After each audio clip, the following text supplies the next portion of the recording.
shall leave his father and mother and cling to his wife, and they will become one flesh.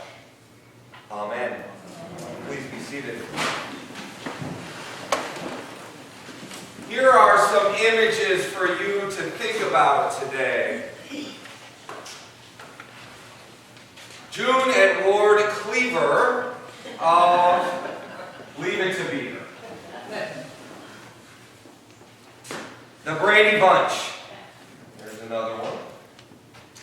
Roseanne. Do any of you remember Roseanne from the late 80s and early 90s?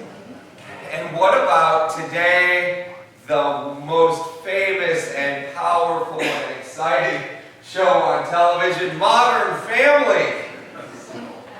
Modern Family has 3 families. One is mixed racial, 1, 2 gay men, and the other, well, they're kind of like Ward and June. Fairly, what we would say, standard families. Today we get some really interesting ideas of what marriage and family look like, don't we? It's not today what we thought of 30, 40, 50 more years ago. It is very different. It's a different world that we live in. And sometimes when we think about it, it gets upsetting.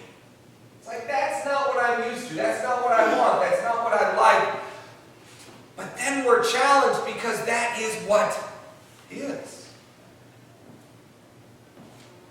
From Genesis to Jesus, and from Jesus to us, we see 5,000, 4,000 years of teaching, of invitation into what marriage and families look like.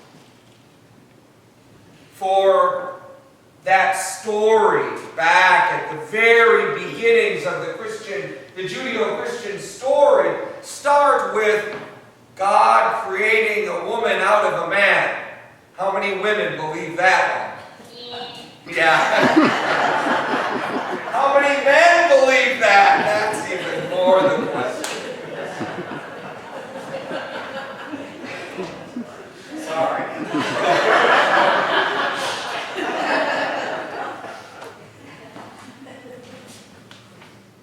Somehow, in some way, a story was told about love. For a man leaves his family and clings to his wife, and they become one.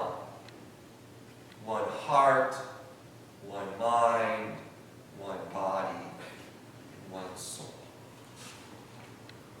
Marriage is at that place. Marriage is that time and that place. Those of you who have had the gift of marriage, or the gift in today's world of lifelong relationship, that joy of committed, joyous love. For some, it may be a month long. I just married a young couple in our parish about a month ago. For some of you, it may be over 50 years. For some of you, it may be between and in that middle somewhere. But from Genesis to Jesus today, that understanding, that breadth of marriage, that breadth of relationship has grown, it's broadened, it's expanded to be seen and to be known and to experience in very different, varied ways.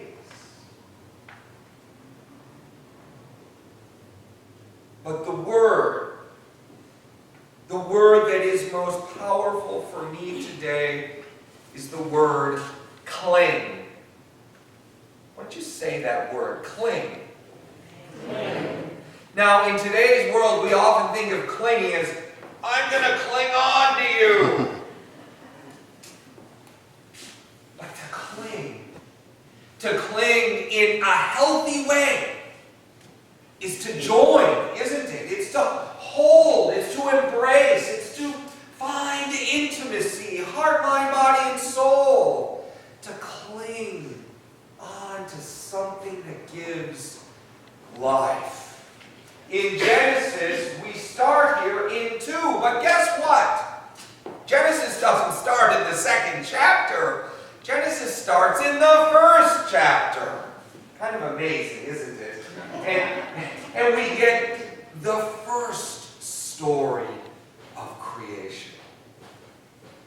When God created male and female in God's image, they were created. That's a very different story than what we just heard, that the man fell asleep and God took a rib out and made a woman. I remember as a boy I would count my ribs. Where's the missing rib? I asked my mother. She said there was no missing rib. We're all equal in God.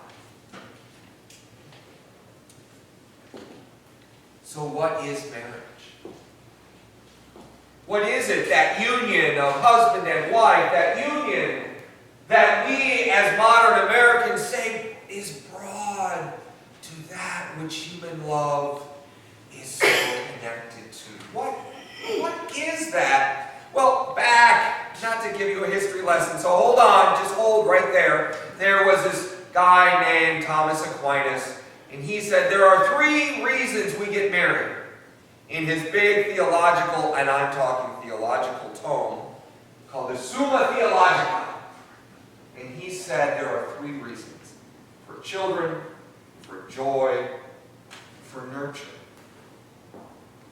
For children, for joy, and for nurture. Sounds like pretty much clinging to me in a lot of ways. Holding, embracing, loving. The Episcopal Church in our latest prayer book, this prayer book that we read from Sunday after Sunday, says, however, that though we take those 3, they're in a different order. They're in a different process of why we are married, how we are married, and what is, you could say, the end of marriage. Why is it that we join together in love and commitment? And we've turned those into a way that I believe in. Marriage is first joy. Marriage is second. It is nurture. And thirdly, even before all the conversation around marriage equality, it was then, and it says this in our prayer book in the service, if it is the will of God for the procreation of children. Children are the result of joy and nurture. You may remember a couple years back, in fact, I think it was April 29th, 2012, or 13, one or the other, there was a royal wedding. You may remember that royal wedding of William and Kate, and all of America, more Americans watched this percentage-wise. Isn't that scary? Than England. And I just keep reminding us that, there was this thing called the Revolutionary War. King George III isn't still on the throne. And we watched with just utter excitement. My gosh, there's a wedding taking place. First of all, for joy. Utter joy. There were bottles of champagne. There were flybys by the military. There was amazing pomp and ceremony, all for joy. That is the beginning of love. That is the beginning of marriage. Joy.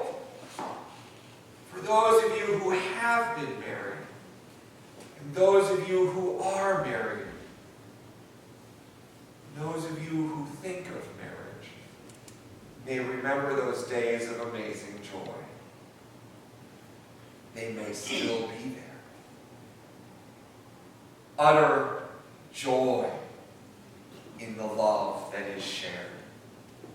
Maybe we could still pop the bottle of champagne today over that joy. That bishop who preached at that wedding said something that I will never forget. He said, every wedding is a royal wedding. Every wedding deserves the flybys. Every wedding deserves the throngs of people lining the streets. Every wedding is a joyous wedding. To fill cathedrals and to have the lights and cameras on the couple. But what is nurture on that second day? We've all had the dance, or some of us. We've all had the champagne and the cake and all of that, or seen it. So what's the next day look like? Because the ring's on the finger then.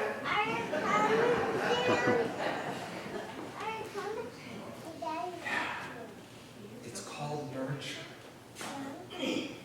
It calls that joy and that celebration, though will still hopefully be there, that caring of the soul, that depth of loving the other as Genesis 1 and Genesis 2 speak so deeply of. It's that wholeness made in the image of God and that clinging. And in that, there is one. One heart, one mind, one body, one soul. When I was to be married, we went and we told my parents up at our summer home one day. It was cold, it was wet.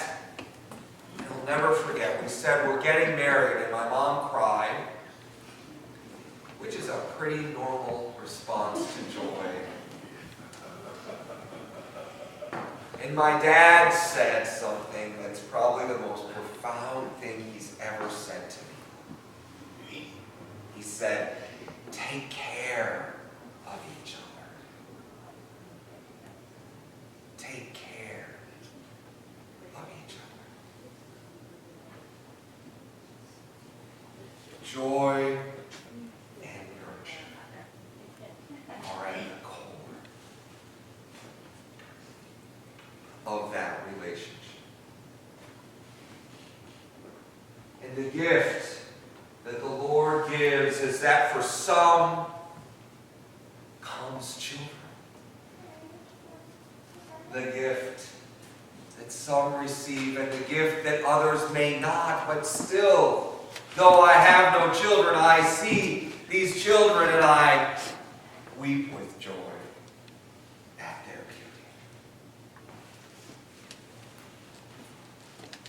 beauty. Celebration, nurture, and children. Now, when we started listening to all those lessons, and we get to go from the Genesis to the Jesus, we heard those Pharisees test Jesus and talk about it and say, how do you write a certificate of divorce? I'm less worried about that as I am about the joy of marriage.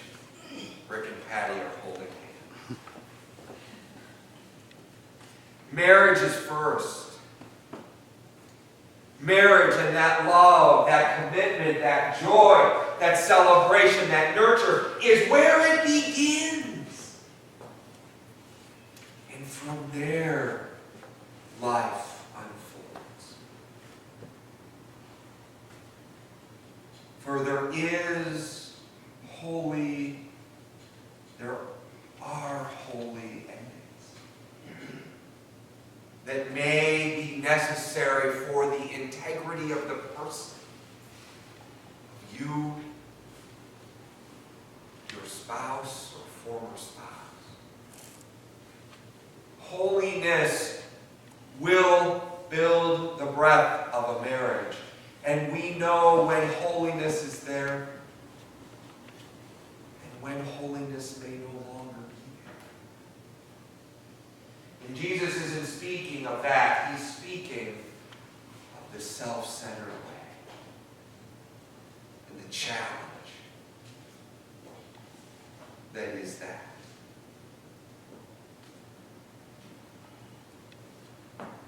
Life is holy, we hear in Genesis.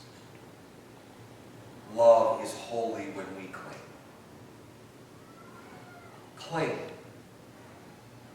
Cling as you are able, cling as we are able. For God's love goes so deep and so hard. Invite yourself into that joy.